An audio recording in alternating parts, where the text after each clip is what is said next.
Hello everyone, welcome. It is me, Bryson P, and today we're going to be checking out a video by Second Thought. It is why American healthcare is the worst in the developed world. I am an American. I've never left the United States, and I live in the state of Kentucky.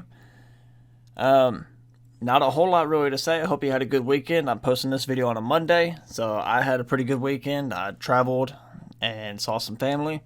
So I hope everybody stayed safe, stayed healthy, whether you're a subscriber or not. And we're going to get straight into this. I'm going to get some headphones and we're going to flash over to another screen, and here we go. Now, before I start this video, I would like to also say there might be some additional background music in this video. There are some people that I live with that are going to be coming home from work and possibly making noise in the actual house since, like I've said, I live in a garage. So, anyways, here we go. Can't wait to see what they have to say about the United States healthcare system since, yeah, it's pretty crappy in my experience. Everybody's is different though, right? Let's go. I wonder if you could tell me how expensive you think calling an ambulance out to your location is in America. Okay, is there a price for that? Yes. Jeez, $100? $100? $2,500. Yeah. For what? Why? They billed our insurance company over $3 million for the cost of transplant. I don't know what people do without insurance. How could you even begin to pay that? She said the bill is up to $80,000 already, and she said, Mrs. Weinkauf, I hope you realize that you're responsible for this bill. I thought, what am I going to do? I've worked my whole life. Is this how my life is going to end? In a previous episode, I briefly touched on the failures of the American healthcare system. That section of the video prompted all sorts of responses in the comments, mostly from Europeans who were horrified to learn that Americans have to pay for an ambulance ride to the hospital. Oh, yeah. But also a handful of brave patriots who claim, without evidence, that the American healthcare system is the best in the world. This video is for those people. Let's jump right in. I'm gonna throw a bunch of statistics at you, and then we'll look at the root cause of the problem. America spends more money per capita on healthcare than any other nation on Earth. You would think that this expenditure would guarantee the best care in the world. That is not the case. In fact, despite being the most expensive healthcare system on Earth, consuming over 16% of our GDP, it's one of, if not the least effective in the developed world. We spend over $10,000 per capita on healthcare, and not only is the quality of care subpar, we don't even cover everybody. Compare this to places like Germany, who pay drastically less per capita and guarantee coverage to all their citizens. There were over 27 million uninsured Americans in 2018. I think in total, from the time I was 18, I'm 29 now, so in 10 years of my adult life, as far as being financially independent, independently financially responsible for myself, independently, however you want to put it, but in the 10 years, I would say I probably went 3-4 years without insurance. Either with, and then other times have either been through the state insurance, or I've had, of course, insurance through my own companies and businesses that I've worked for. But I'd say in total, over the last 10 years, I've had at least 3 years that I didn't have any form of insurance whatsoever. And my insurance was basically just stay as healthy as you can, right? And that number will have skyrocketed in recent months, thanks to the millions of layoffs across the country. Even before the epidemic, we had more uninsured and underinsured citizens than any other developed nation. In addition to not covering a large portion of the population, even those with excellent, by American standards, health insurance struggle to pay medical bills. Over 25% of insured people reported having difficulty paying for the exorbitant cost of their treatment. Of this group, 63% had to pay most or all of their savings to cover the medical bills, and 42% had to get a second job. Before he answers it, or if he don't answer it, I'm curious how many don't even pay them at all. Just flat out do not pay their medical bills. Because I've not. In the past, in times where I didn't have health insurance and I didn't have state insurance or anything like that, I've had to go to the hospital. I believe it was one time where I almost dislocated my thumb, and I went to the ER, and it ended up being like $4,000 or $5,000 for the couple hours that I was there, and for an x-ray and a couple other little things, like some 800 milligram ibuprofen. But, I just couldn't pay it. I was going through a rough patch as far as job-wise and different things, but I just flat out didn't pay it. and I guess it either went to my credit or it eventually disappeared. I really don't know. I mean, you want the truth, that's the truth. I don't know where it went. I just know I never paid it. I got the bills for it, and then it went to collections, and then after that, I just never heard from it again. So, yeah. Life-saving drugs in America often cost 10 times what they cost in other countries. For example, in Canada, one vial of insulin costs $32. In the United States, the same drug from the same factory costs $300. And that's not even an extreme example. Take the HIV drug Truvada. In Australia, it costs just $8. In the United States, it costs $2,000, despite U.S. taxpayers footing the bill for its development. Every year, over half a... But it literally makes no sense why a compound, the same compound, a drug compound, would have such a drastic cost difference. Unless, well, money, right? Money. 1 million people go bankrupt trying to pay their medical bills. In a country where 40% of the population can't afford a surprise $400 expense, an ambulance ride to the hospital will cost you more than twice that amount. And all of this is happening in the richest country on Earth. If we have the resources, and we're so much better than all the other countries, why is our healthcare system so broken? Here's the thing. It's not broken. It's functioning exactly as you'd expect it to. America's healthcare system is for profit. That means instead of providing care because it's the ethical thing to do, they only do it because there's a big check involved. Back in the 30s, Blue Cross and Blue Shield were the two main health insurance providers in the US. In those days, they operated as nonprofits and wouldn't turn anyone away for any reason. Then, after World War II, employers started offering health insurance as a benefit, and between 1940 and 1955, the percentage of insured Americans jumped from 10% to over 60%. This new demand for health insurance caught the eye of many business people, and the for-profit healthcare industry was born. By 1951, big names like Aetna and Cigna were major players in the industry, which continued to grow through the 70s and 80s. In the 80s, the country began to see its first for-profit hospitals, operated by large investors who owned multi-hospital chains. By 1981, 1 in 7 hospitals in the US was for-profit. Suddenly, medical bills became a lot longer and more convoluted. Every little thing became an itemized expense, from tissues to plastic cups to being able to hold your baby after it's born. The hospital's transition from philanthropy to corporation was complete. This is not normal in other countries. America had taken the intensely cruel step of taking something sacred, the health and well-being of its citizens, and slapping a price tag on it. With this commodification of health came unsurprising side effects. Average American life expectancy is lower than other wealthy countries and has actually begun to decrease in recent years compared to other countries slowly increasing. The US has the highest infant and maternal mortality rates of any developed country. The US has higher rates of medical errors than other countries. Adults in most other comparable countries have quicker access to a doctor or nurse when they need care, contrary to what American healthcare advocates would have you believe. Oh man, we want to talk about malpractice and just not good care. Boy, I could go on and on and on about that. To make a long story short, in just about every study on the effectiveness of healthcare systems in developed nations, America scores very poorly, most of the time at the very bottom of the list. And other nations are taking notice. Towards the beginning of the coronavirus epidemic, one university in Norway urged its students to come home if they were studying in countries with poorly developed health systems, such as the US. Part of the problem is the American obsession with streamlining or optimization. Anything that doesn't immediately increase profits has to go.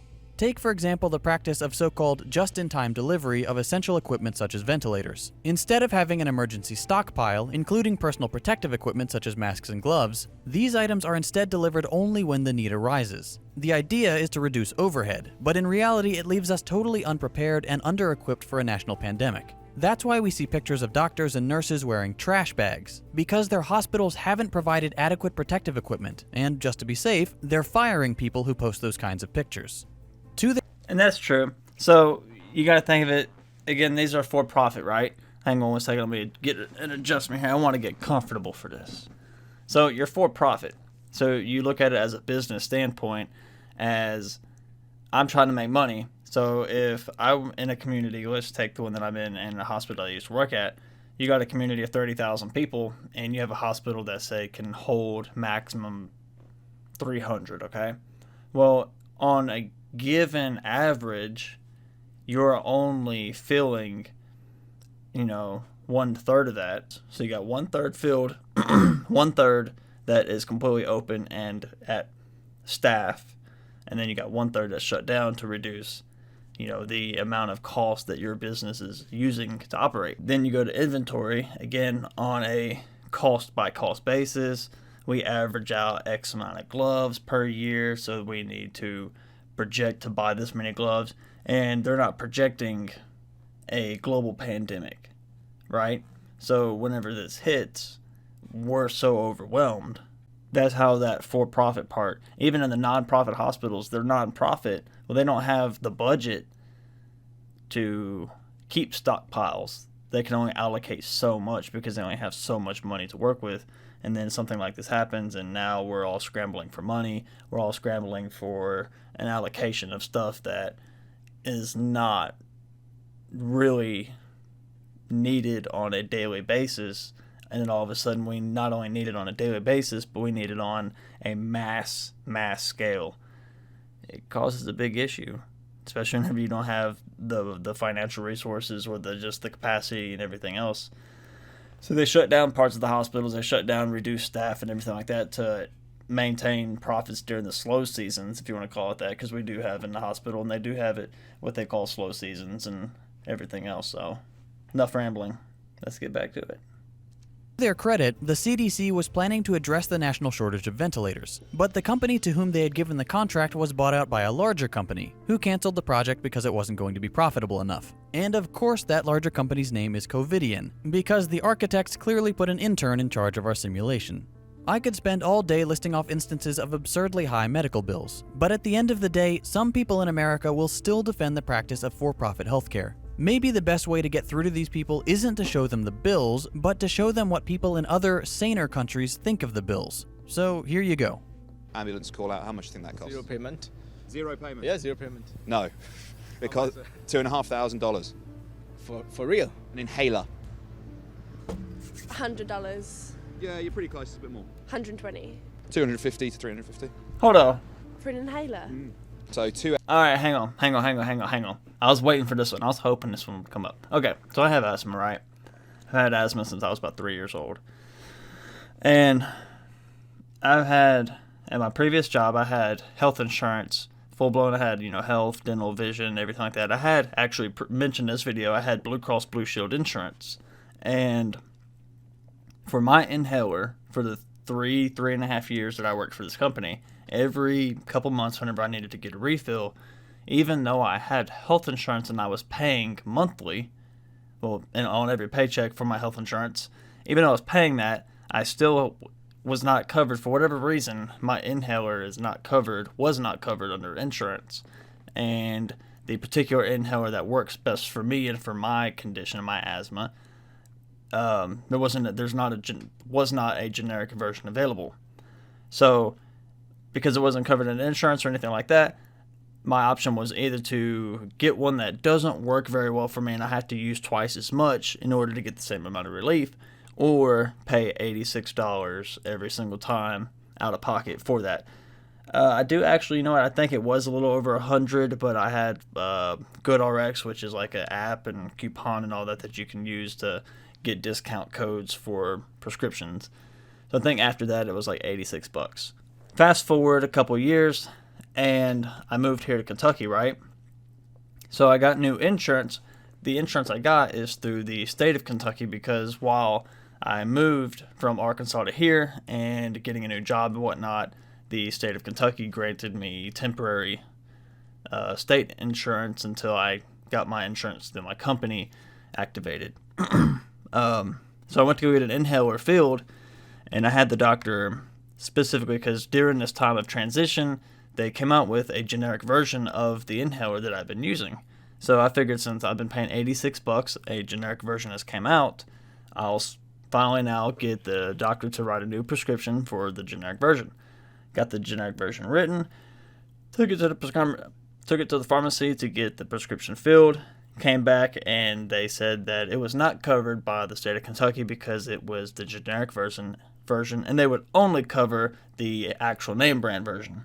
So if I wanted to get that, then I would have to pay like $40, or get in contact with the doctor that just wrote the prescription and have them change it back to the brand name. And I'm just like, this is just ridiculous. So I figured at this point, I've been paying for years $86. I'll just go ahead and pay the $40 this time and be done with it. So yeah. Now I did just get an inhaler filled a week and a half ago, and I did have the doctor change it back to the actual brand name that I like and wanted to begin with, and now it's completely free. It's a mess. EpiPens, how much do you reckon they are? $80. 600. $600? What? Why? 100, 200? Dollars. Yeah. The average is about 10 grand. It can go up to 30,000. 10 grand! For a baby! It's okay to laugh, it's a funny video. But these are the types of reaction you get when you explain to anyone in a first world country besides the US just how screwed up our healthcare system is. We're not paying these exorbitant fees for quality care. We're paying for executive bonuses, shareholder value, and lucrative contracts. Pharmaceutical and medical device companies can charge whatever they want, and the US government will never step in. We're one of the only nations on Earth that doesn't regulate the cost of drugs and medical supplies, and companies negotiate directly with hospitals and insurers to get the best terms. Not best for the patient, best for them. Drug costs in America are many times higher than in any other country. Why? Because that's how it works in a for-profit system. The dollar holds infinitely more value to these corporations than human well-being. The needs of the people are secondary to the profit motive. The American healthcare system is a system that relies on people getting sick and coming in for treatment, which is why we don't see any investment in public health initiatives. A program like Medicare for All would likely solve this and every other health problem produced by the coronavirus pandemic. Everyone would have been able to see a doctor and get tested, which would have given us more accurate data about the illness and its spread. Hospitals wouldn't have to waste energy dealing with private insurers and fighting them on every little thing. And with the profit motive removed from the healthcare equation, the government would have an incentive to prioritize public health to prevent people from getting sick instead of counting on it. So in the years of time that I worked for hospitals and hospitals around doctors, nurses, and all that, and worked around people in the administrative offices as well, I heard many times, that we needed to get these patients out of here, or that the goal for certain things was to try and get patients in and out as quickly as possible, based on their level of injury. Now, of course, that's obviously true, right? Someone that's coming in with a low-grade fever and a cough, I shouldn't have said that. Someone that's coming in with, a sprained ankle, right? That's going to be something that's going to be in and out compared to someone coming in with a broken arm. But I talk about like sickness, especially like older people. They come in, with pneumonia, something like that. Again, it's all about, hey, how quickly can we get them in and out? Because insurance only pays for so many days, and then after so many days, you have to apply for extensions for them to let you stay there for another couple of days. You have to have reasons why, all kinds of craziness. And so to prevent all the paperwork of staying there for more than the amount of days that your insurance will allow you to, the hospital just tries to get you in and out because they know, hey, we've got X amount of days before insurance says, no, we are no longer going to cover it, and different things. That in turn would make us better prepared for the next pandemic. But remember, the system that we have isn't broken. It's functioning exactly as it's meant to. Why do we pay so much money for the worst care in the developed world? And more importantly, why do we put up with it? Oh, wasn't that fun? That's definitely a good reason right there why American healthcare is not the best in the world. I'd say we have good healthcare. I'd say that as far as like doctors and treatment and all that, I believe we do, and I would presume that we do. I feel like we do. I've never experienced healthcare in another country, so I can't really put true factual proof on that, right? But that's just my belief and from my own personal experience. I've been to bad hospitals. I've been to, I've experienced bad quality of care. I've also experienced tremendous care. Whenever I was in my teens, I broke my right leg. I broke both the tibia and fibia at the same place and completely snapped my leg in half. I was taken to a hospital where they told me that basically they couldn't do anything for me. So we elected to go to the Vanderbilt University Hospital for Children's Hospital, Vanderbilt, whatever you want to call it, Vanderbilt Children's Hospital.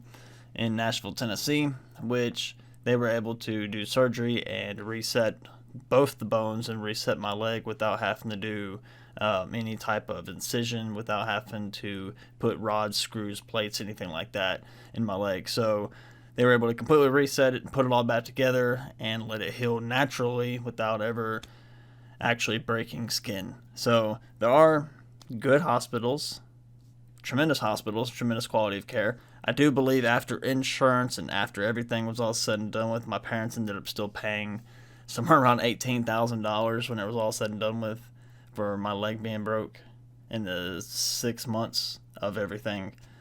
So I hope you enjoyed this video. If you did, please leave a like, and if you didn't, that's okay. I appreciate you making it this far if you did, and I am Bryson P. It's me. I said that backwards just because. I hope you enjoyed this video. I know I just said that, but I wanted to say it again. If you didn't, that's okay. Say that again. Hope you had a great day, great night. Hope you have a great day, great night, whatever time it is when you're watching this, and I will see you on the next one. Goodbye.